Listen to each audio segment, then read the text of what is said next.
Olá, bem-vindo a mais um Calcast, aqui no coração da Vila Madalena, no estúdio da Futuro Capital, super parceira do Cal, na unidade Futuro mais Cal.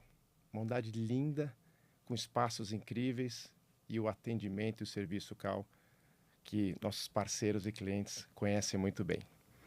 Sou o Renato Auriemo, sócio e fundador do Cal, e vou estar trazendo aqui sempre parceiros, clientes, que vão contar um pouco da sua história, falar um pouco dos seus negócios, seu mercado, mas mais do que tudo, falar um pouco, a gente conhecer a pessoa por trás dos negócios, né? Hoje é um prazer enorme, estou aqui com Carlos Valadão, Carlão, pode falar de Carlão, né, Carlão? Por favor. Vai lá.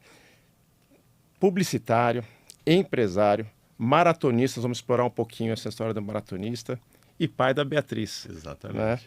Né? Carlão, tem mais de 35 anos de experiências em agências de publicidade, né? Cursou publicidade e propaganda na Casper Libero, língua portuguesa na USP. Vou querer entender um pouquinho essa conexão entre a língua portuguesa e a publicidade e propaganda. Foi sócio criativo da Eugênio Publicidade. Eu tive o prazer, né, de ter um projeto lá atrás, em 2005, 4, 5, fazer um projeto lindo com a Eugênio. A Eugênio Publicidade, empresa que foi mais de 5.000 campanhas publicitárias, focadas principalmente no segmento imobiliário. Em 2017, o Carlão colaborou com diversas agências, escreveu uma série de textos semanais, também vamos explorar isso, Carlão, com o nome de Crônicas de Quinta. E em 2018, fundou a agência Entre Ideias, já adorei o nome da agência, achei incrível, né? Uma boutique de cultura criativa para o mercado imobiliário. Carlão, bem-vindo, vamos conversar, bater um papo gostoso aqui, um prazer te receber. Eu agradeço muito, Renato, pelo convite, parabéns pela iniciativa, o Calcast já é um sucesso e estou aqui para compartilhar ideias com vocês. Muito legal, muito legal. Só para registrar aqui, a Entre Ideias fica na nossa unidade Cal Berrini, e eu brinco, né, eu provoco a minha sócia, assim, esse cara é bom, porque ele pegou o melhor lugar da unidade, né, um lugar mais agradável, de frente para uma visão, né? Uma visão de negócio, assim, ninguém me tira daquela mesa, eu estou no espaço ali, estou muito feliz, aliás, no Call, é um lugar bastante...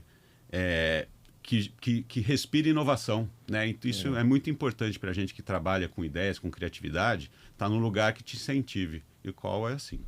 Muito legal. Adoro minha mesa, meu espaço, ninguém me tira de lá. Eu brinco com a Camila, ele tem razão.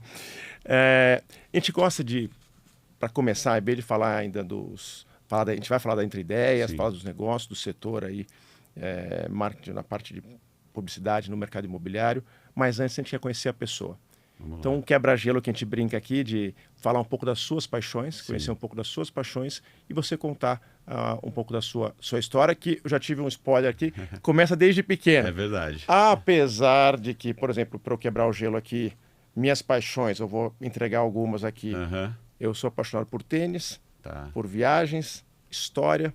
E graças a Deus, eu vou te provocar aqui, eu nasci corintiano. Mas é uma provocação com ele, vocês vão entender. Vamos falar sobre isso também, né? Mas vamos lá, vamos falar de paixões? Vamos lá. Vamos lá.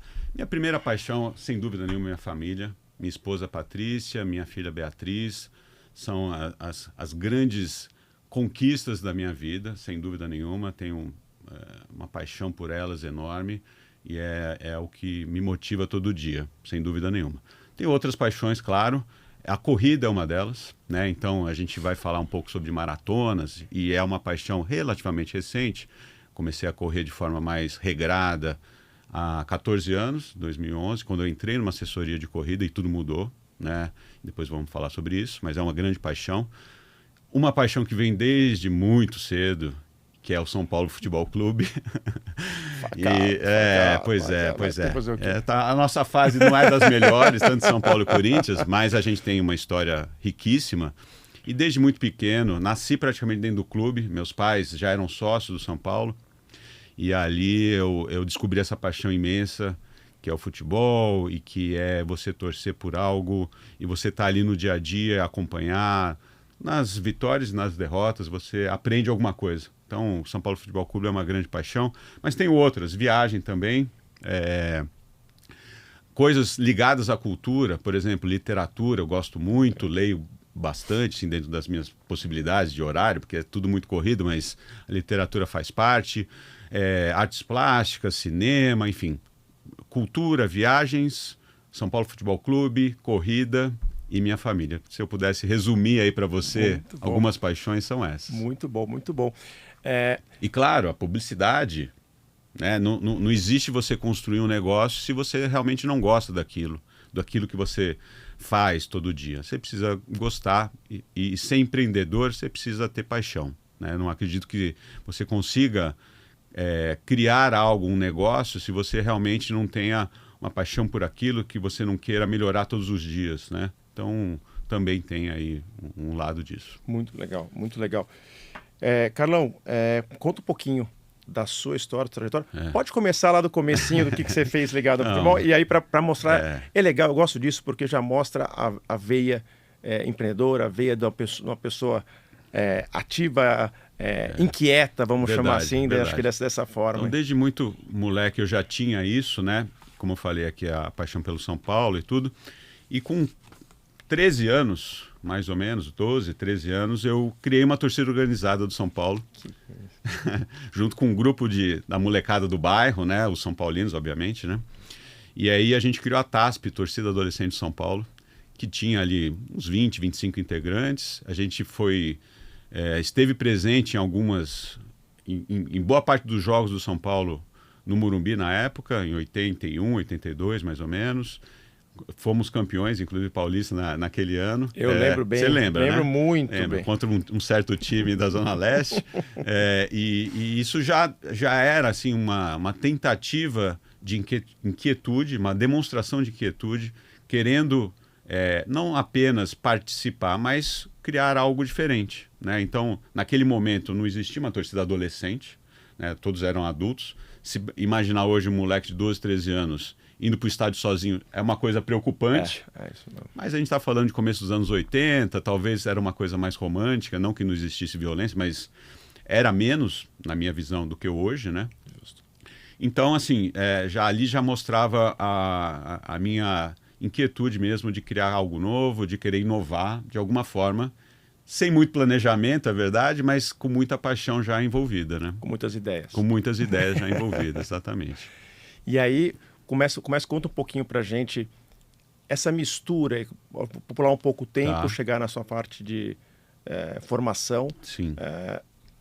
Língua portuguesa, publicidade e propaganda, sim. Qual é a conexão entre os dois? Eu acho que assim, começou, Renato, já no colégio, ali que era o colegial na época, né? Não me lembro exatamente qual ano, que eu me percebi escrevendo bem, né? Eu achei que eu tinha um poder de escrita bom, e percebi isso, olha que curioso, pensei agora. Quando eu escrevi um abaixo-assinado contra uma professora, porque ela vinha agindo de uma forma estranha ali com os alunos, ninguém gostava, ela não estava legal, e eu escrevi um abaixo-assinado para que essa professora mudasse a atitude dela, ou mesmo que saísse da escola, porque ela não estava fazendo algo positivo para os alunos, e aquilo gerou uma comoção na escola na época. Olha! E foi curioso, porque ali eu percebi que meu texto tinha poder. É a força da palavra. A força da palavra. Eu percebi ali que um texto bem escrito, uma mensagem bem construída, poderia motivar pessoas, poderia transformar aquilo em algo. E aquilo ainda muito jovem, né? Percebi que assim, era um caminho, né? Era uma possibilidade a partir do texto, a partir das ideias, naquele momento, né? Uma ideia poderia transformar algo naquele momento. Então aquilo já me deixou, escrever parece que é o meu caminho. Não sabia muito bem ainda. Aí depois eu fiquei na dúvida por um tempo, jornalismo, publicidade, etc. E fui para publicidade e entrei na Casper Libero e fiz publicidade e propaganda lá. Mas sempre fiquei com essa questão do texto. Já era redator, no segundo ano comecei a trabalhar em agência, ainda numa uma pequena agência, que era mais um estúdio de design na época. E logo depois, no segundo ano, talvez, da faculdade, eu comecei a minha parceria com o Maurício Eugênio, na Eugênio. Posso fazer uma pergunta? Porque Claro. assim, a gente tem jovens que ficam vendo, eu Sim. penso um pouco nos meus filhos, estão naquela fase dos 22, 24, 20 anos, e essa parte de achar o propósito, achar o seu caminho, etc. A escrita eu entendi. A publicidade e propaganda, por que você foi publicidade? O que você olhava lá e falava, pô, eu quero conhecer mais sobre isso, quero entender mais sobre isso e parece que isso tem a ver comigo? Eu acho que tinha... primeiro que eu adorava assistir comerciais na TV. Legal, né? Então, assim, os comerciais, muitas vezes, brilhavam mais meus olhos do que o próprio programa, falar a verdade. Assim. Então, eu adorava os jingles, adorava a forma divertida, de muitas vezes, da publicidade naqueles anos, 80 e tal, que eu acho, 80, 90 foram os anos áureos da publicidade brasileira, ou pelo menos do início de uma visão mais criativa, onde a publicidade brasileira foi mais premiada, inclusive, né? E a partir dali cresceu e se posicionou mundialmente, mas foi naqueles anos 80, 90, onde surgiram brilhos criativos imensos, né? E aquilo realmente brilhou para mim. E eu percebi que o poder da mensagem, poder ter ideias, né? Sempre na visão criativa, me estimulava. Então, eu fui para a publicidade por conta disso. Muito legal. É verdade, tem vários ícones que surgiram naquela época. Washington Oliveto, deles. A DPZ como agência, né? Então, naquele momento era a grande usina criativa, né? Que depois multiplicou-se em diversos filhotes, em outras agências, etc. Tinha as grandes agências, MPM, etc., Salles, né? Era um momento assim, de consolidação importante das agências e principalmente o viés criativo, né? Onde as agências apostaram muito nisso e começaram a ganhar prêmios e começaram a ganhar visibilidade e contas, enfim, gerou-se um ciclo positivo muito grande. Foi nesses anos 80, 90 aí. Eu brinco que que nem no surf tem o Brazilian Storm, é o Brazilian Storm da publicidade aí, né? É isso aí. Exatamente. E aí você foi trabalhar, já entrou na Eugênio desde o início? Foi a segunda, né? Eu fiquei por volta de um ano num pequeno estúdio, que era foi bem realmente começo ali como redator e tal. E depois, logo depois, Eugênio, em 1990, ou seja, mais 35 anos, também era uma agência ainda bem no início, né? E Maurício Eugênio, começamos a duplar. Maurício era diretor de arte, eu redator. Começamos a criar e não sei exatamente por que o mercado imobiliário já estava ali presente, né? Ainda de uma forma muito romântica, né? Nesse começo, se pensar hoje, né? Nossa. Não existiam ainda os computadores, ainda foi um pouco depois dos computadores, assim, então era tudo na mão. Impensável hoje. Né? Eu escrevia textos na máquina. Olha. Exatamente. Os começos dos textos eram na máquina. Existiam as artes finais em papel. Né? Hoje é inimaginável isso, né? E aí, alguns anos depois, começaram os computadores e Macs, enfim, tudo que a gente foi crescendo em termos de tecnologia. Mas eram momentos interessantes. E aí a gente começou a trilhar um caminho neste mercado imobiliário.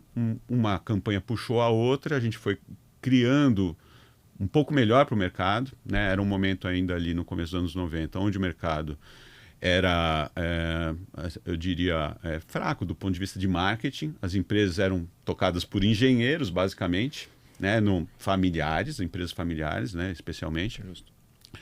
Que não tinham realmente um departamento de marketing, nem uma figura de marketing. Então, nós, enquanto criativos publicitários, a gente muitas vezes estimulava ações diferentes, né? Então, que não iam além da publicidade, sei lá, anúncio de jornal, filme, etc., mas ponto de venda, como motivar os corretores, como transformar uma série de coisas, né? Então, teve um papel aí importante que nós crescemos juntos com o mercado, né, nesse período, e aí teve uma mudança importante ali no 96, eu acho, que foi a conquista da Cyrela como cliente, né, um grande player, ainda não era do tamanho que é hoje, né, mas que transformou a agência e catapultou para outros segmentos, para outros mercados, inclusive, que a gente teve. Então foi bem importante. A Cyrela, para quem conhece, eu vim do mercado imobiliário, sempre uma referência em excelência. E eu lembro bem do período dos anos 2000 aos 2012, 13, boom, né? Teve um mercado imobiliário e a Eugênio era uma super referência. Exato. Né? Quando você pensava em qualidade, em entender toda a jornada aí do cliente, quem estava... Esse período aí, final dos 2000, 2010, 2012, foi um momento de realmente de grande crescimento, né? Onde o mercado cresceu, né? A gente que acompanha sabe que foi um momento que a boa parte dessas empresas, as maiores, abriram capital, né? E se expandiram o Brasil, né? Que a maioria a gente atendia São Paulo. De repente, expandiu-se para o Brasil inteiro, né? E houve um crescimento enorme das próprias empresas e geograficamente também, né? Posso fazer claro, quero pegar um gancho disso aí. A expansão geográfica. Eu lembro que para as incorporadoras e consultoras, elas se atrapalharam um pouco porque quiseram replicar tudo igualzinho em todo lugar que ia. Mas para as agências, como é que vocês fizeram para ter a tropicalização, regionalização, vamos chamar assim, de cada região, né, para não ter a comunicação, o público do Nordeste ou Salvador, que foi um mercado que vocês foram bastante diferente do público de São Paulo, diferente do público do Rio.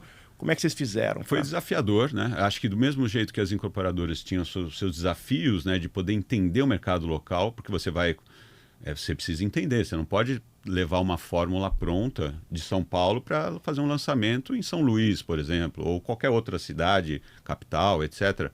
Cada um tem a sua cultura e é preciso respeitar essa cultura. Do ponto de vista de agência, de campanhas, a gente conseguiu melhorar isso tendo alguns escritórios em determinados locais. Por exemplo, em Salvador, era uma base que trabalhava bastante o Nordeste, não só Bahia, mas também outros pontos ali do Nordeste. A gente tinha uma base também no Norte, em São Luís. Tivemos um escritório em Porto Alegre, no Rio, né? Então, de alguma forma, tendo um criativo, atendimento, de alguma forma a gente conseguia conciliar um pouco dessa cultura com o nosso conhecimento, né? E isso funcionava, mas com desafios. Não era fácil, né? Era um momento onde eu pegava voos, às vezes 2 por semana, Rio segunda-feira, Fortaleza na quinta. Não existia o online, né? Nada não disso. Tinha ainda era tudo online, exatamente. Tudo você tinha que resolver em loco, né? Isso é pré-online, né? Isso, então a gente tinha que estar presente, né? Então, e era desafiador, ao mesmo tempo era estimulante, né? Porque você ganha um conhecimento também, né? E acho que conhecimento é uma palavra que para mim tem um peso muito grande, tanto é que está no nosso próprio logotipo da Entre Ideias, né? Que é comunicação e conhecimento. Então, conhecimento é assimilar culturas, assimilar conhecimentos locais. Isso te transforma e te melhora, né? Então, eu acredito que todo esse desenvolvimento teve dores, obviamente, mas também teve muito crescimento pessoal, crescimento da própria empresa, que traz dores e que traz coisas boas. Coisas né? boas, muito legal. Foi 20 anos de Eugênio? 26 anos. 26 anos de Eugênio. Aí você saiu de Eugênio. Sim. E... Em 2016, 16 eu saí de Eugênio, só foram 26 anos. Você não saiu e já montou Entre Ideias? Teve um espaço aí? Tive um ano, não exatamente sabático, porque eu trabalhei em 2017, mas eu saí em 2016 e fiquei em 2017 fazendo alguns projetos pessoais e algumas experiências diferentes na própria comunicação, que eu ainda não tinha tido tão bem na Eugênio, né? Por exemplo, eu fiz contribuições com algumas agências, uma delas digital, que naquele momento ainda não tinha tido um mergulho nesse segmento importante, né? de comunicação. Então, eu fiz uma colaboração com uma agência digital que atendia inclusive governo, que também não era uma experiência tão forte minha, eu tinha tido pouca experiência em contas de governo, era realmente mais mercado imobiliário, apesar de Eugênio ter tido contas de outros segmentos, né? Aí trabalhei com varejo, com farmacêutico, com outros segmentos, mas o mercado imobiliário sempre foi muito forte. E tive essa experiência com a agência digital, colaborei com agências também do mercado imobiliário, né? Obviamente me chamavam, e pude voltar a fazer algo que eu gostava muito, que era escrever, né? Quando eu estava ali na gestão, desde equipes de criação na Eugênio, ou na própria gestão da Eugênio mesmo, como presidente durante alguns anos, tal, naturalmente você se afasta dessa rotina diária que te trouxe lá de trás para poder crescer. Então, toda aquela paixão pela palavra, pelo verbo, né, a importância da mensagem, não que eu tinha perdido, mas tinha ficado um pouco de lado ali, porque pelas necessidades da que a agência tinha de gestão, financeiro, pessoal, cliente, uma série dessas atribuições que me tomavam 80%, 90% do tempo. 20% eu conseguia criar alguma coisa e poder participar ali. E eu sentia falta. Isso foi um dos motivos da minha saída, que eu sentia falta de poder contribuir mais no dia a dia, poder criar mais, poder escrever mais, poder realmente colocar as ideias em primeiro plano. Então, neste período de 2017, eu criei as Crônicas de Quinta. Né? Crônicas de Quinta. O que são as Crônicas de Quinta? Então, toda quinta-feira, na época, em 2017, o Facebook era a grande rede social. Então, eu postava toda quinta-feira uma crônica, né, nas redes sociais. Foram 40 semanas seguidas, praticamente o ano todo. Temas? Variados, crônicas do dia a dia, inventadas, políticas, como crônicas mesmo, que você tem ali uma liberdade de escrita, né, que é um formato que me agrada, porque ele é curto e ao mesmo tempo você consegue trazer ideias legais, você consegue falar sobre coisas banais do dia a dia e traduzir isso em textos bons, razoáveis. Eu não me considero um grande escritor, nada disso, mas o exercício é bom, né? E isso, para mim, me fez muito bem durante esse período. Foi uma forma de renovação de espírito. Então foram duas formas, né? De ter experiências profissionais um pouco diferentes. Também colaborei com produtora de vídeo, coisa que também eu não tinha feito tanto. Fiz algumas colaborações que me deram experiências novas, conhecimentos novos. E a crônica era um prazer e, ao mesmo tempo, um exercício diferente que eu precisava retomar para me sentir bem e poder fazer novos negócios dali para frente. Maravilha. E você já juntou essas crônicas? Curiosidade. Existem. Eu tenho elas guardadas. Mas você não fez uma... Eu cheguei a fazer uma espécie de um blog. Legal. Com todas elas. Montei um blog com as Crônicas de Quinta. Estão lá. Vamos lá. Eu tenho carinho por elas. Legal. E aí veio Entre Ideias. Entre Ideias. Por que você começou Entre Ideias? O que te motivou mais? Tem toda essa história, né? Esse aprendizado que você teve. Sim. Conta um pouquinho Entre Ideias. Então, em 2017 pensava em o que eu ia fazer. Né? Em 2018 ia completar 50 anos. Né? Então, empreender aos 50 anos é desafiador. Empreender em qualquer idade. Fiz esse ano 50 anos. Olha lá, pois é. Crise desgraçada. Então, assim, era um momento de autoconhecimento, né? Um momento assim de repensar a carreira, de repensar a vida, né? E aí eu pensava, bom, eu não vou repetir o que eu fiz na Eugênio. Eu acho que, claro, o segmento imobiliário é muito forte, está na minha veia desde sempre. Aliás, meu pai era corretor de imóveis, inclusive. Olha, então veio do berço isso. Do berço.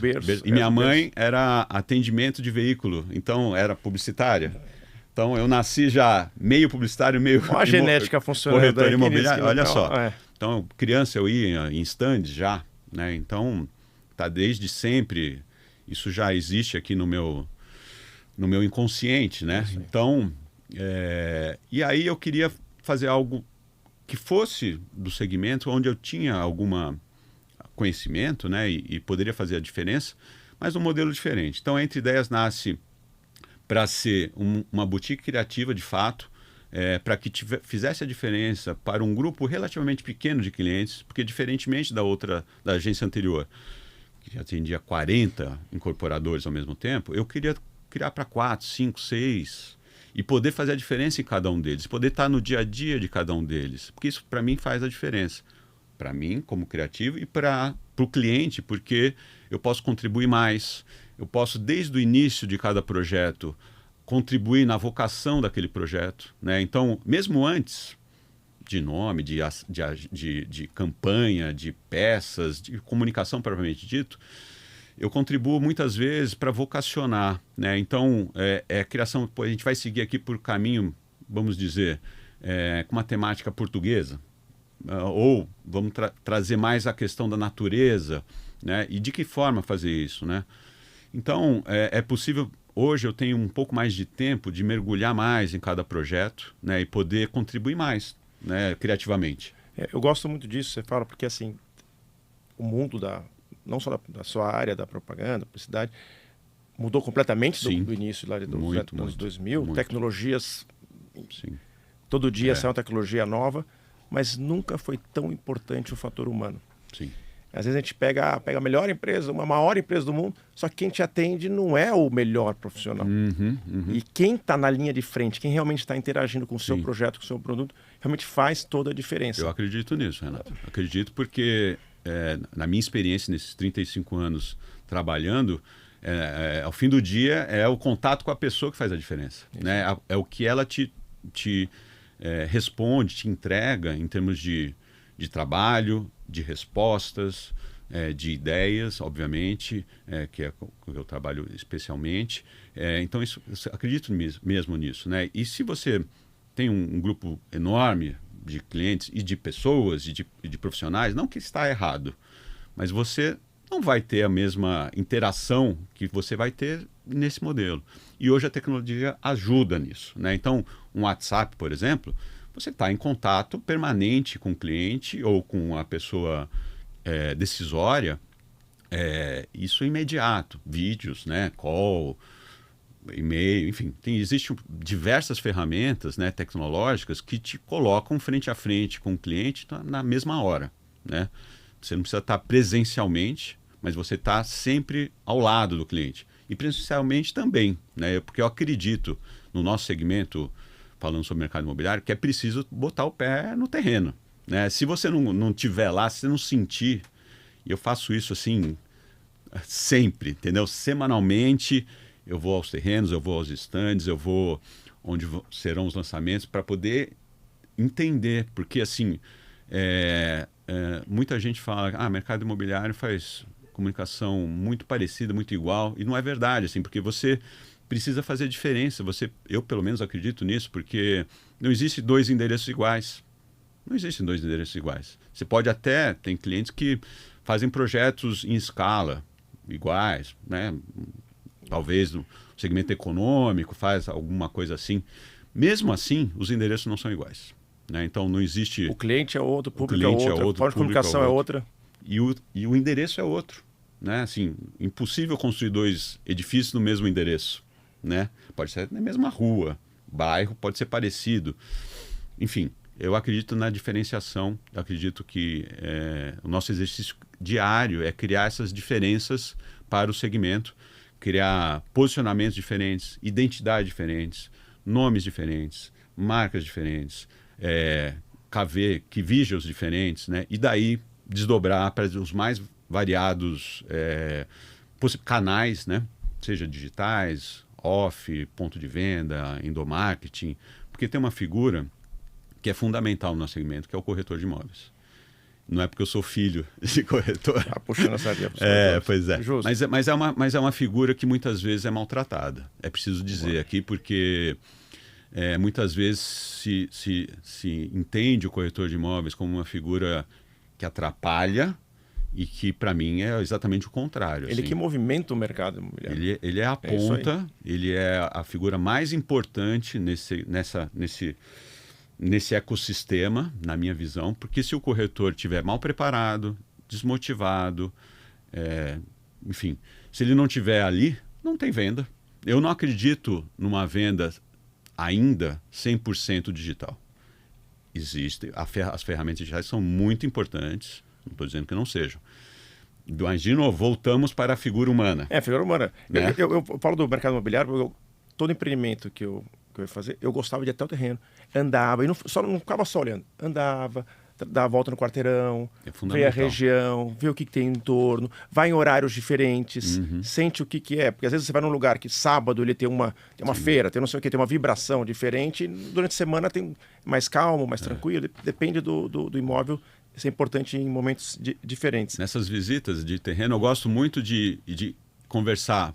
Hoje em dia nem tem tanta banca de jornal, por exemplo, eu vou lá e falo com o cara, como é que é aqui o dia, não sei o quê. Ou vou tomar um café na padaria da esquina. Super dica essa. Sabe, vai tomar um café na esquina, conversa lá com o atendente, como é que é o bairro, não sei o quê. Fica de olho, a antena permanentemente ligada. Aliás, isso vale para tudo, assim, né? Para você capturar a essência daquele bairro, capturar a essência daquela localização. Porque mercado imobiliário é muito endereço, é muito endereço. Isso eu ia falar, ainda é muito endereço. E sempre será, muito, né? É muito. Localização Como pesa demais. Uns dizem, né? Os 3 L's, localização, localização, localização. De fato, é muito importante. Claro que o projeto correto, preço, marketing, é um composto importante. Corretor, vendas, né? Mas localização, eu acho que ainda é o ponto crucial do sucesso do mercado. Tanto é que a maior briga, no bom sentido, é por terreno. É por terreno. É por terreno. É o que o mercado sobe, desce, mas o preço de terreno sempre está... É a nossa matéria-prima. É isso aí. E vai ficando mais escassa cada vez mais escassa. Quando você falou dos corretores, eu fiquei pensando aqui, a entre ideias vai da onde até onde no processo todo vou chamar de venda, de comunicação. De comunicação. Vocês vão até onde? Vocês treinam também os corretores? Tudo? Sim. Então vamos lá, a gente começa, como falei, na origem deste projeto. Né? Então a gente vai entender este terreno, a gente vai entender os potenciais de comunicação que esse terreno tem. Junto com o projeto, claro, desenvolve esse projeto. Aí tem um briefing do cliente, que vem o que o projeto tem. Mas ele ainda é muito uma folha em branco. Assim. Existem, digamos, uma ficha técnica, e é a partir disso que a gente cria o que eu gosto de dizer, a alma do projeto, né? A identidade. Né? Então, que vai além do seu nome. Né? Assim, como ele vai ser visto? Né? Como que esse projeto vai se tornar atraente para um determinado grupo de clientes, né? Mais atraente do que se ele fosse simplesmente um X ali. Acho que a mágica está aí em criar uma alma, uma atmosfera, uma identidade muito forte que corresponda a este endereço, claro, que case este endereço com o que o projeto traz. Então é nesta fusão de endereço e projeto que se cria posicionamento, que se cria identidade, se cria algo que se transforma depois em comunicação. Mas antes da comunicação, tem essa identidade. É uma base de identidade que vai se transformar em comunicação posteriormente. E daí, se transforma em diversos canais. Então, a gente vai da comunicação clássica, publicidade, pode ser jornal, pode ser TV, pode ser rádio, pode ser mídias. Desta comunicação criada se deriva em ações digitais, desta comunicação vai para o ponto de venda, que é um espaço fundamental nesse segmento. De novo, é possível vender digitalmente? Claro, mas a maioria das pessoas, grande maioria das pessoas, quer ir até o local, quer ir conhecer o terreno, quer ir se encantar com um stand muito bem montado, tanto em termos de comunicação que a gente faz, né? As paredes, o ambiente, a atmosfera, colocar a marca, colocar imagens, colocar conceito ali, né? Quanto pela maquete, apartamento decorado, quando é possível, a maioria tem, né? Então, ali no showroom, ali no stand, onde acontece uma grande mágica de encantamento. E é a nossa loja, onde todos as possibilidades de encantamento precisam ser feitas ali para você reter aquele consumidor, para que ele se sinta extremamente abraçado ali naquele local, já tem uma espécie de um test drive de morar naquele lugar, né? E a experiência seja muito rica. Então, ponto de venda é um canal fundamental para a gente. E endomarketing, você falou dos corretores. Sim. Então, para a gente é fundamental. E a gente eu participo dos meetings, né? Então, antes do lançamento oficial, a maioria dos incorporadores fazem grandes reuniões com os corretores, né? Hoje em dia, as empresas têm muitas houses de vendas, né? Então, ainda existem as grandes imobiliárias, como Lopes, etc., Fernandes Mera, mas a boa parte dos incorporadores hoje tem as suas houses muito fortes, né? Com mais de 1.000 corretores, né? Então, Cada meeting desse, você junta ali 500, 600, 1.000, 1.500 pessoas, Olha só. né? Onde se apresenta os projetos, ou o projeto, ou os projetos que estão naquele momento, e a gente está lá para contribuir, né? Eu, como representante da Entre Ideias, falo sobre a campanha, da onde surgiu, né? Eu acredito que a gente precisa respeitar o corretor, como eu havia falado, então ele precisa receber ferramentas para poder trabalhar, né? E as ferramentas do marketing, da comunicação são muito valiosas para ele digitalmente ou mesmo impressos, etc. Então ele precisa se sentir, assim como o consumidor, também abraçado, né, pela campanha, pela comunicação, pelo projeto. Se ele não se apaixonar, se ele não comprar, ele se ele não comprar antes do comprador, fica difícil de vender. Ele é o primeiro comprador. Talvez o 0 seja o cliente quando a gente apresenta a campanha, né? Precisa comprar a nossa campanha também. Justo. Mas depois o corretor é o fundamento. Então, eu tenho uma grande admiração pelos corretores. Eles são guerreiros, né? Não é fácil a vida, né? Porque, de novo, são milhares de profissionais buscando ali consumidores, né? Então, de 100 corretores num projeto, são 20 que vão vender, 30 talvez. Os outros vão brigar, vão guerrear, vão estar ali dia após dia, finais de semana. Então, eu tenho uma grande admiração por essas figuras que precisam ser abraçadas, que precisam ser motivadas e se tornarem grandes profissionais como o mercado precisa. Carlão, quando você fala da identidade, isso está ligado com o storytelling, com a história por trás de toda a comunicação que vai ser feita? Exatamente. Então, é nessa área que você já entra, você pessoalmente participa da falou construção. Uma coisa muito legal que é o storytelling, a narrativa que se cria, né, para cada projeto. E eu pessoalmente gosto muito de fazer isso, porque é escrito, né? Então o verbo está ali, né? Então você cria uma história para aquele projeto, você cria uma identidade, uma narrativa que vai falar sobre as motivações, vai falar sobre a persona de quem vai comprar. De alguma forma você vai tocar o coração daquela pessoa através de um texto extremamente agradável, motivacional. E aí, tem projetos e projetos. Tem os mais sofisticados, mais de altíssimo padrão. Posso provocar? Claro. Você tem algum... Pode ser da Eugênio, pode ser da Entre Ideias agora. Não sei se você pode falar, talvez não queira falar o nome do cliente, mas alguns que você fala, putz, esse aqui me pegou, esse aqui me pegou. Assim, eu sei que todos, apaixonado por todos que você faz, eu não tenho dúvida disso, e seus clientes são todos especiais. Mas tem algum outro que vem na cabeça agora, que você fala, puxa, esse aqui me tocou de uma forma, no meu momento de vida sei lá, casou com o meu momento de vida, me pegou? Eu acho que assim, todos eles têm, é difícil falar um só, né, ou mais de um, assim, porque cada momento tem a sua graça, teve seu momento importante. Eu acredito que as primeiras campanhas para a Cyrela tiveram um momento, foram muito importantes de aprendizado e de tornar a agência naquele momento mais visível ao mercado, né? Eu tive o prazer, assim, de trabalhar com Eli Horn, né, o fundador da Cyrela, que para mim é escola sobre o mercado imobiliário. Talvez a maior figura do mercado imobiliário brasileiro, né, de todos os tempos. Eu tenho um respeito enorme por ele, mas ele era extremamente exigente.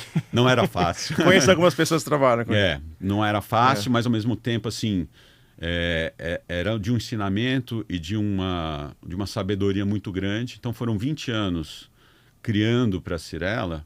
Isso me deu uma bagagem muito grande. Então, eu não diria uma campanha, mas eu diria que esses 20 anos de Cyrela, que não é mais cliente, que eu posso falar assim, sem aborrecer os outros clientes, né? Que foram muito fortes, muito importantes. Eram aprendizados diários, assim, porque ele era extremamente exigente. Então, a gente levava algo que nós julgávamos extremamente bom, assim, criativo. Falava, doutor, faz de novo. Por isso.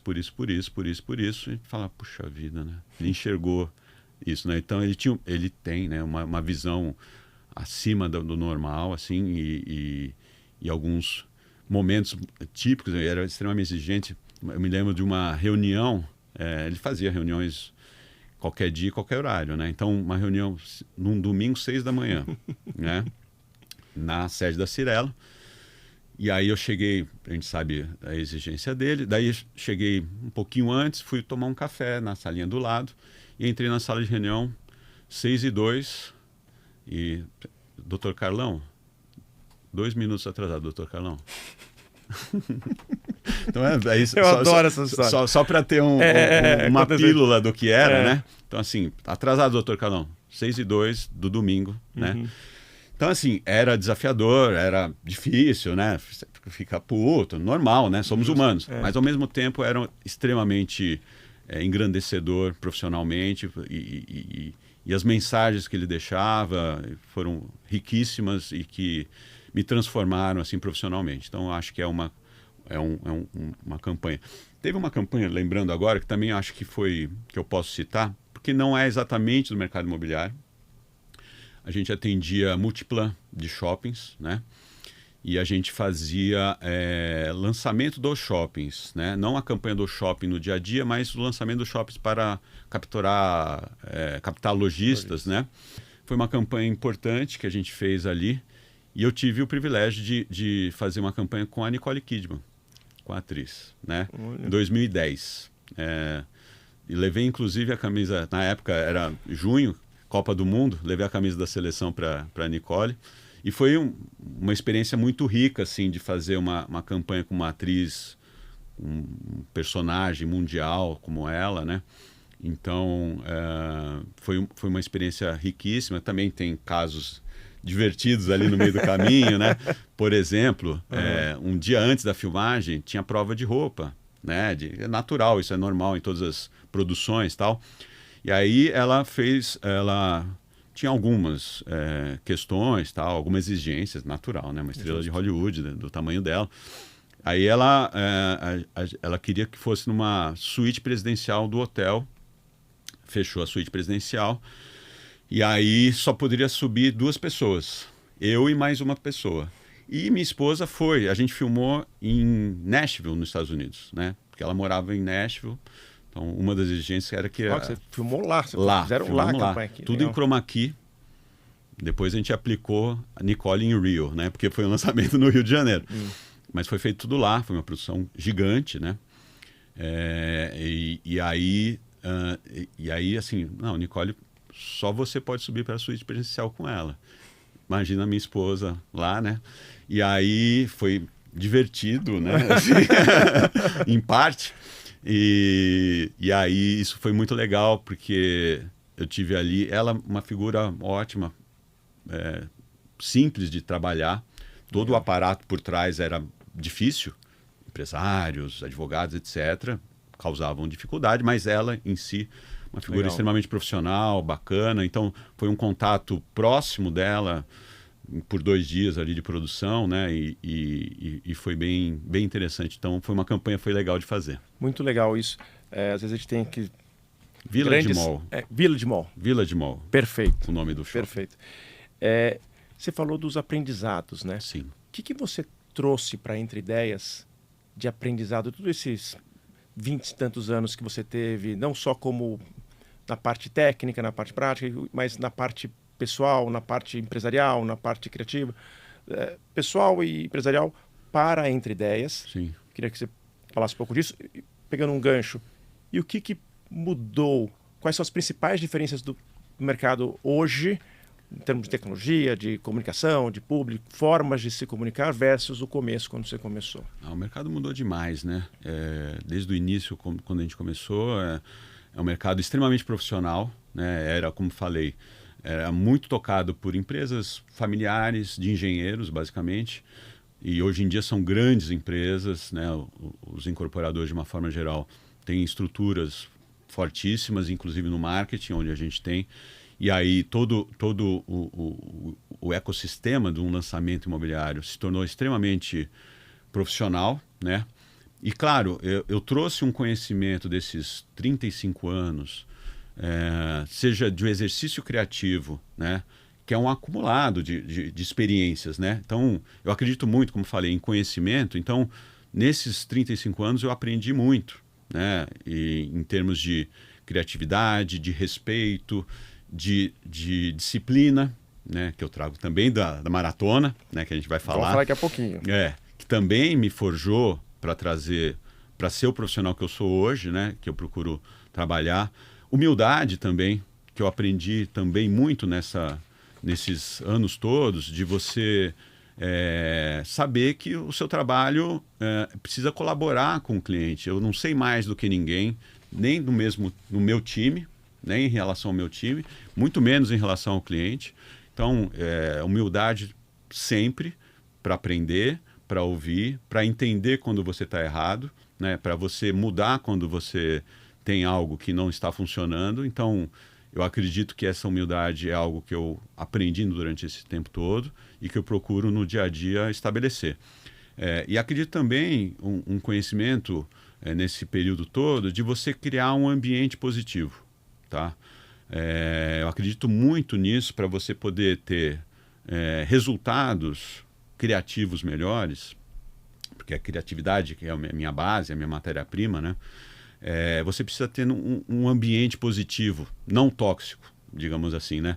Ao contrário do ambiente tóxico, é um ambiente muito positivo com as pessoas, entre os colaboradores, né? Respeito demais os colaboradores. Eu procurei desde o início da Entre Ideias ter uma equipe o mais diversa possível, entre mulheres, negros, brancos, gays, independente do seu gênero, da sua forma de entender o mundo. Eu acho que essa diversidade enriquece demais o trabalho. Da diversidade que surgem as oportunidades, Exatamente. os conhecimentos, então, a troca é muito importante. Claro que talento e produtividade, etc., são importantes, evidente, né? Você não, premissas, né? Você não vai fazer disso uma batalha, mas eu acredito que dentre os talentos, se você conseguir ter um time diverso, você tem uma qualidade maior. E eu tenho a felicidade de ter Entre Ideias bastante diversas. As mulheres são maioria, né? Por exemplo. Então, hoje as mulheres são maioria. Nós temos diversos tipos, diversas formas de enxergar o mundo. E essa diversidade eu acho muito rica. Então, também é algo que eu aprendi nesse período, de se criar esse ambiente de diversidade, de amizade. Claro que é trabalho, claro que tem cobrança, claro que tem entrega, tem às vezes horários a mais, etc. Mas tem que ser gostoso. Tem que ser legal. Né? Tem que ser legal, né? E aí estar no call ajuda. Eu vou perguntar disso. Eu ia perguntar disso. O ambiente lá ajuda. Eu ia perguntar isso, porque assim, é uma coisa muito legal que você falou, porque quando você vai começar um projeto, é lógico, tem que ter a qualidade, a experiência, são os requisitos mínimos. Mas tem que ser gostoso, tem que ser prazeroso. Se não for prazeroso, você não consegue entregar o seu máximo. Porque né? você vai, independente se é presencial ou não, você vai passar muito tempo com aquelas pessoas. Horas, né? E você precisa estar com pessoas que você gosta, que você tem troca, que você tem aprendizado, né? De novo, eu sou um cara permanentemente aprendendo, assim. E não é da boca para fora, é verdade. Eu leio, eu estudo, eu faço curso, nas viagens eu vou em museu, em toda cidade que eu vou, assim. Até uma briga, fazer um parede com a minha esposa, assim, que ela reclama que eu monto as viagens, já olho os museus que tem para visitar, e para mim isso é enriquecedor demais, assim. Meus filhos me enchem a paciência quando eu vou viajar com eles.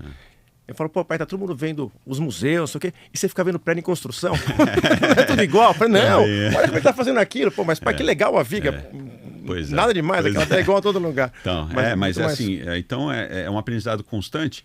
Isso representa quem eu sou nesse tempo aí, né? Então, eu chego aqui aos 57 anos me sentindo com a energia renovada pela Entre Ideias, que é um projeto de 7 anos, projeto que eu considero bem sucedido, né? Porque a gente está vivendo, a gente tem clientes, a gente faz um trabalho reconhecido, um trabalho bacana, dentro das premissas que eu queria para Entre Ideias, que não era escalar, que não era conquistar o mundo, que não era, enfim, ter uma mega agência, nunca quis, né? E continuo não querendo. Eu quero ter dentro de um número ajustado de clientes, o melhor atendimento possível para eles. Então, mergulhar realmente. Se eu tiver um cliente, eu vou mergulhar. Se eu tiver 5, 6, 7, 8, vou mergulhar, que é o que a gente trabalha hoje, assim, e fazer um trabalho mais aprofundado possível para que isso se transforme em boa comunicação e que isso venda e que a roda gire. Então, mais lançamentos, melhores trabalhos e uma coisa traz para outra. Assim. Dentro desse contato bem pessoal aí com os clientes, você falou que você atua mais em São Paulo. É Brasil, mas é mais em São Paulo, certo? Mais São Paulo. E todos os tipos de produto. Todos os tipos econômicos, que tem uma força gigante hoje no mercado, né? Se a gente olhar o segmento Minha Casa Minha Vida, né? Que são os econômicos, é a grande alavanca do mercado hoje, né? Em São Paulo, inclusive. E não só nas franjas, né? Nas periferias, mas existem possibilidades de bairros legais também. Então, a gente faz campanhas para segmento econômico, médio padrão, que hoje em dia é um pouco mais difícil pelas questões de juros, etc., mas que também acontece, e altíssimo padrão, né? Então, o desafio para mim é o mesmo, assim, criativamente falando, né? Tanto criar para um segmento mais econômico, que para aquele cliente final é a grande compra da vida dele, né? Então, não importa se o imóvel custa 200 mil ou 10 milhões. Para aquela pessoa que está comprando, é a compra mais importante da vida dela. Porque não existe, a não ser que você compre um jatinho, sei lá o quê, né? Mas uma compra tão grande, assim, que vai... É a compra da vida. Compra da vida. É a compra da vida. Então, isso tem uma importância enorme, né? E nós, como comunicadores, precisamos transmitir isso. A gente precisa valorizar aquele projeto, aquele produto, para que aquele consumidor se sinta feliz de estar comprando algo que vai se transformar na maior compra da vida dele, aquilo que representa a história da família da pessoa, né? A gente falou sobre família, né? Como é importante para a gente, a nossa paixão, e a casa, o apartamento, o imóvel, é onde você constrói sua família, né? Onde você resguarda seus filhos, né? Onde você dorme, onde você tem segurança, onde você vive, onde você compartilha momentos, onde você recebe amigos, né? Então, independente se tem 20 metros ou 300 metros, 500 metros, é ali que você vive, é ali que você tem a sua vida construída. Então, é preciso criar com respeito a isso, independente do segmento, né? Olha, brincadeira à parte, fui com vontade de comprar um imóvel. Pois é.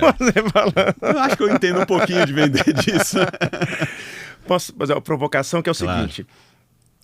Você chama Entre Ideias. Então, você tem que ter ideias, tem que ser criativo. Sim.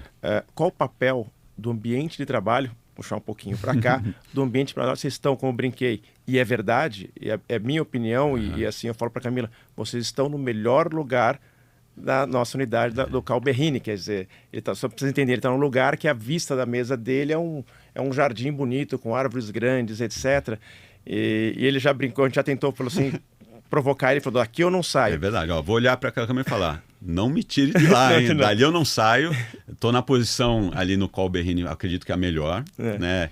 E assim, esse ambiente, né, é muito importante, Você já fez negócios com outros clientes de lá?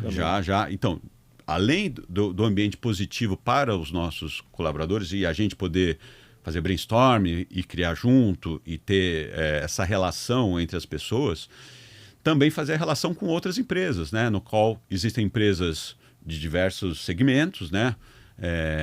Seja de inovação, fintechs, enfim, todas as empresas que estão lá.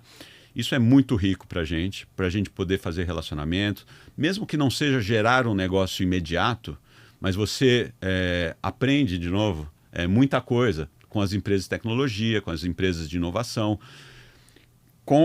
Por exemplo, tem uma empresa de produção de filmes, né, do Fernando, que já esteve aqui, né? Já esteve aqui, né? Ele é o cliente número 1, sabia, Olha da Berrini? só, Número 1, gosto que muito legal. dele. Fernando é uma ótima pessoa e se tornou um fornecedor da Entre Ideias, né? A gente faz filmes com eles porque a gente se conheceu lá. Então, assim, geração de negócios, né? Isso é muito importante.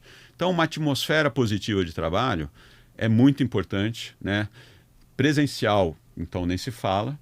Também, quando a gente tem uma relação externa e digital, digamos assim, também, porque a gente troca o tempo todo, né? Então, a gente está sempre trocando ideias, trocando peças, né? Então eu estou sempre olhando as coisas como acontecem, então tudo é meio em tempo real, né? Mas a atmosfera presencial é fundamental, mesmo na pandemia, né? Eu mantive a posição lá no call, Primeiro, porque é uma posição privilegiada. E segundo, porque... Se saísse alguém... Não, tinha certeza que ela seria o primeiro lugar que alguém ia pegar. Mas porque eu acredito que é muito importante ter esta interação, ter um espaço positivo de trabalho, essa interação entre pessoas. Ontem mesmo eu estava lá, a gente construiu coisas, a gente conseguiu avançar em trabalhos que provavelmente demoraria mais de forma remota. Acontece, os trabalhos fluem também remotamente, claro, mas está pelo menos 1 ou 2 vezes por semana presencial, eu acho importante, e estar num espaço como o CAL faz toda a diferença. Por incrível que pareça, o tempo passa rápido. Já estou me cutucando. Olha aqui. Só. Por incrível Nem falamos de maratona ainda? Não, vou terminar. Eu quero terminar que você conte um pouquinho sobre como que você equilibra com todas essas coisas acontecendo. Você toca a sua empresa, enfim, criou seus negócios, você escreve. Como é que você equilibra o lado pessoal, o lado profissional? Aí já coloca aí onde a maratona entrou nisso. Das 6 grandes, eu sei que você completou. Sim, completei. Eu fiz uma meia maratona, então ó que orgulho que eu tenho. Corredor. Todo corredor é um valente. Né? É um valente. Então eu queria que você contasse um pouco desse equilíbrio, falando disso e terminando, dando uma mensagem aí especificamente da Entre Ideias, assim, finalizando sobre a Entre Ideias. Falar de maratona para mim poderia ser um programa só sobre isso, assim, porque é algo apaixonante, né? Como é o São Paulo, como é o trabalho, como é a minha família. Mas eu me descobri um corredor em 2011, ou seja, 14 anos, quando eu comecei numa assessoria de corrida, que faz toda a diferença. Você conhece o grupo e começa a correr com outras pessoas e você começa a ouvir histórias das maratonas, etc, etc. Aquilo você vai ampliando. Em 2012 eu já corri a primeira maratona, que foi Amsterdã, que não é uma das majors, né? Então, eu tive a primeira experiência de correr 42 km, 195 metros. É importante o 195, porque os últimos... Fala que depois dos 35 que é bem aqui. Ali que a coisa acontece. Separa 32, exatamente. Os últimos 10 quilômetros são... É o seu corpo praticamente chega no seu limite, né? Porque você treina... O ciclo de maratona dura 4 meses, mais ou menos. E você treina no máximo até 30, 32 quilômetros num treino longo, e na prova você vai expandir aquilo, né? Porque senão você desgasta demais. Então você precisa ter um equilíbrio entre treino e desgaste, para não chegar tão desgastado no dia da prova. Então, 42 é uma grande empreitada. Então, em 2012 eu fiz Amsterdã, em 2013 eu fiz Chicago, que foi a primeira major, quando eu entendi o tamanho da história, né? As majors são as 6 principais maratonas. Indo para um ambiente do tênis que você gosta, é o Grand Slam, né? Então, todo ano tem o Grand Slam.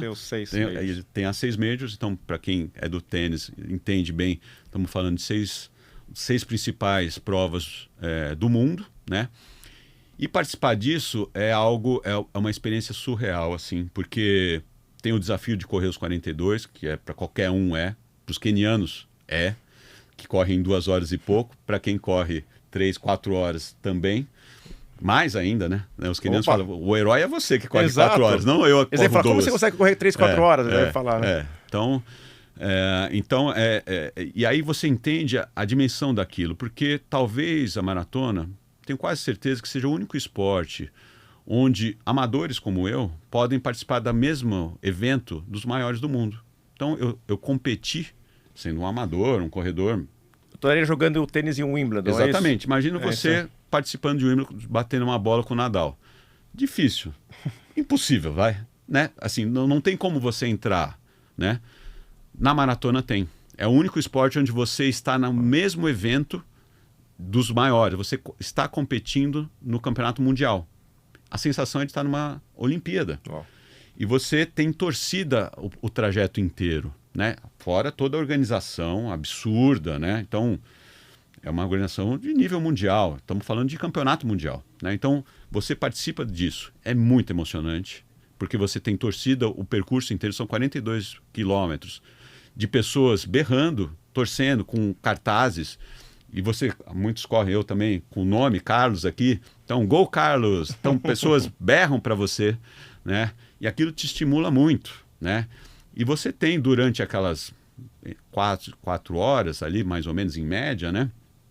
Todo tipo de emoção, né? Então, você passa por emoções de quero desistir, de não vou desistir, de estou bem, estou mal, que legal, que cenário, que coisa impressionante, como eu sou feliz de estar aqui. Não acredito que eu Eu estou não aqui. acredito que eu estou participando disso, junto com os melhores do mundo. Assim, eu sou um corredor de nada, eu sou um publicitário, né? Você fez as 6. Quais são? As 6. Então, Vamos lá. foi Chicago, na sequência. Eu fiz 2013 Chicago, Berlim 2014.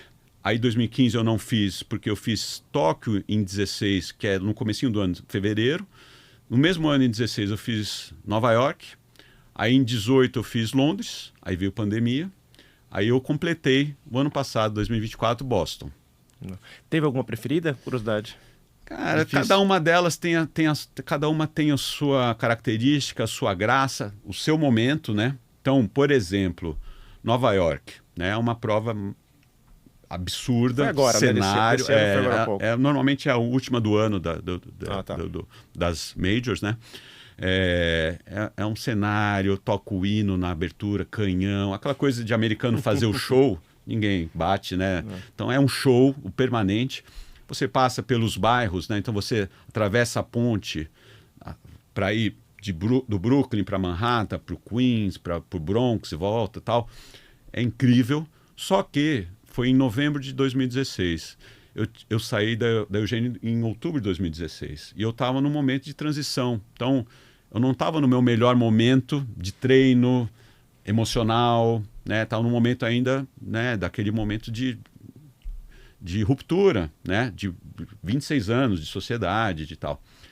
Então, foi uma prova onde eu ultrapassei meus limites assim, para poder fazer. Né? Eu andei boa parte. No mesmo ano, Tóquio, eu fiz meu melhor tempo. Em fevereiro de 2016, eu fiz 3 horas e 50, que é um tempo bom para um amador. E em Nova York, eu fiz 5 horas e 17. Foi 1h30 a mais. Nossa, ter sofrido. Sofri demais, assim. Foi um sofrimento. Andei, me arrastei, mas terminei. E aí eu acho que Nova York foi a prova mais emblemática para mim. Apesar de Boston, ano passado, foi incrível completar as majors, né? Mas Nova York foi emblemático, foi um momento de superação, foi um momento de conhecer meus limites e superá-los. Então, chegar a Nova York, terminar Nova York depois de 5 horas, foi algo absurdo, assim, que mudou a minha vida, né? E aí contribuiu, inclusive, para consolidar, me consolidar como um profissional de inovação, de superação. E eu trago muito dessa experiência das maratonas para o meu dia a dia, né? Então, persistência, né? Performance, de certa forma. Planejamento, disciplina, né? Paixão, porque sem paixão ninguém chega aos 42. O que eu estou fazendo aqui, né? Por que eu estou fazendo isso comigo? Você precisa ter uma paixão, você precisa ter um objetivo, né? Você precisa, sabe, um propósito, que é uma palavra bacana, assim. Então, sem propósito, você não vai a lugar nenhum, né?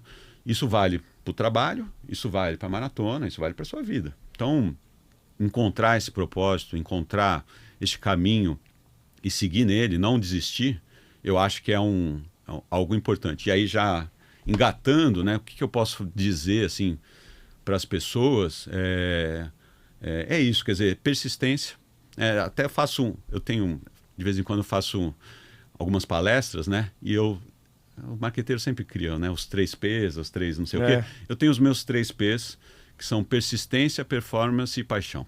E aí eu digo... Posso repetir? Persistência, performance e paixão. Exatamente. São os 3 P's que eu considero importantes. Persistência é realmente não desistir, é trabalhar duro. Dia a dia acordar e se transformar em algo melhor todo dia, né?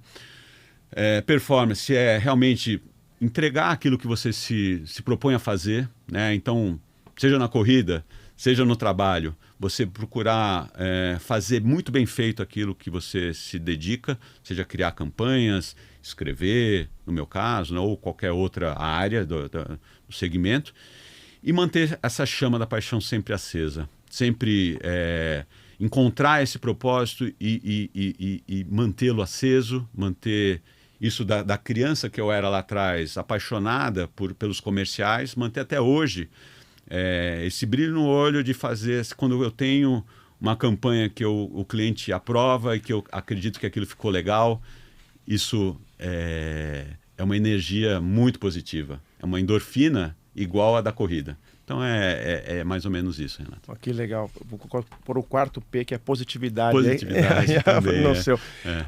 Carlão, muito obrigado. Eu que Nosso agradeço. tempo acabou. Eu adorei conhecer um pouquinho mais da sua história. Legal. Muito feliz que você está lá. Sim, Tá eu lá, também tô. tá lá com a gente. Recíproco. Sucesso e uma super lição de vida aqui pra gente e pra todo mundo que vai estar ouvindo e vendo você. Obrigado. Obrigado. Obrigado pela oportunidade. Valeu.